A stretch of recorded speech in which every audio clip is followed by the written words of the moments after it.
Argentina has elected an unusual president, a man who shouts, "Liberty." Javier Milei recently became the world's first libertarian president.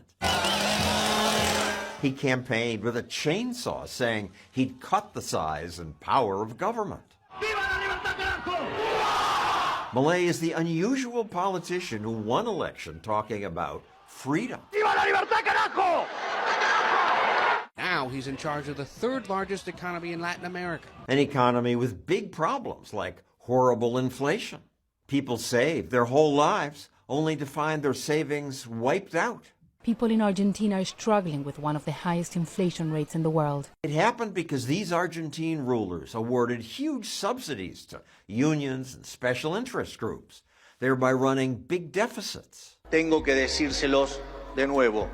No hay plata. The previous government dealt with that by just printing more. Policies to counteract this deficit, like printing money, only make things worse. Milei understands that governments can't create wealth. El Estado la destruye. El Estado no puede dar nada porque no produce nada. Libertarian attempts to shrink government haven't gone far in the United States.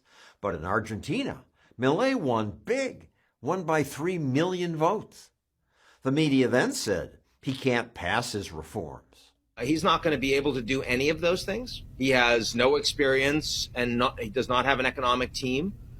So he's going to fail. But he hasn't failed yet. He was able to repeal rent control, price control. Daniel DiMartino, who escaped Venezuela to become an economist in America, points out that Milei has already done a lot. Now he's pursuing labor reform. He eliminated all restrictions on exports and imports, all with one sign of a pen in one day. He can just do that without Congress? The president of Argentina has a lot more power than the president of the United States. Ministerio de Turismo y Deporte, afuera. Milei campaigned promising to eliminate entire government agencies. Ambiente y Desarrollo Sostenible, afuera.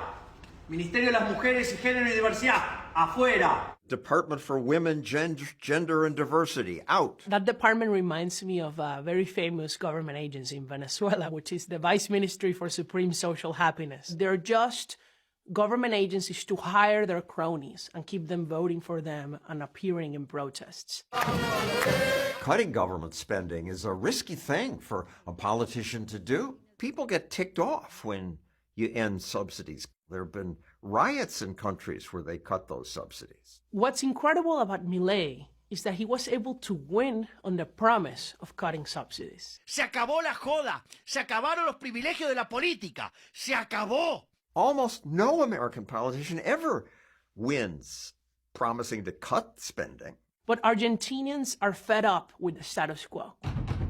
Once one of the richest countries in the world, there are many reasons behind Argentina's decline. 100 years ago, Argentina was one of the richest countries in the world. When you become rich and then you think money grows on trees, then you forget why you became rich. And then you gradually lose it democratically with handouts, an ever-growing state, one intervention leads to another, until we are in a situation like the one we have today. Milei wants to help Argentinians escape massive inflation by making the dollar Argentina's currency. He campaigned holding this dollar bill with his face on it. Part of a widely criticized campaign to use the U.S. dollar. Widely criticized by people who think you can alleviate inflation with price controls. Prices were controlled by the government. Of everything, eggs, meat, gasoline, and now they're not. Argentina's socialist government had tried to control most everything. The regulations in Argentina were such that everything that was not explicitly legal was illegal. And the mentality is now changed with Milei's decree, all by executive order, that is basically everything that's not illegal is legal. One regulation loosened the rules on Argentinian airlines. And now even airfares are cheaper than bus fares. He scrapped the laws that said, buy in Argentina. Yeah, America has some of those. And it only makes poor people poorer. Why? Because it increases cost. Why shouldn't Argentinians be able to buy Brazilian pencils? Why shouldn't they be able to buy Chilean grapes? Because we want to support Argentina. Well, guess what? Not every country is able to produce everything at the lowest cost. Imagine if we had to produce bananas in America. Milei has also been selling government-run industries. State airline, the state passenger railway, the military railways, there are really hundreds of companies that he is going to privatize. Argentina stocks are soaring. Stocks rose sharply when Milei was elected. The decisive victory of Javier Milei. Yo filosóficamente soy anarcocapitalista. Anarcho-capitalism is the idea that all government should be abolished. Private companies would provide even the police, the courts, the military. So far, Milei has not proposed that. Most of us libertarians don't go that far. Most libertarians don't support anarcho-capitalism. They support a small, limited government. Rosa es Milton por Milton Friedman. Milton. Milei's an economist, one who even named his dogs after other libertarian economists. One is named Murray, after anarcho-capitalist Murray Rothbard. Robert and Lucas get their names from Robert Lucas, who won a Nobel Prize for increasing understanding of inflation.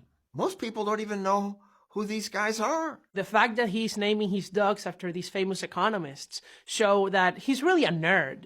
And I think it's a good thing to have an economics nerd president of a country. Especially one corrupted by big government. We have never seen something like this happen democratically in Latin America, ever. What can Americans learn from Argentina? We need to keep America prosperous such that we never are in the spot of Argentina in the first place, and that requires free markets. Yes, free markets work. Hope his reforms get a chance to succeed.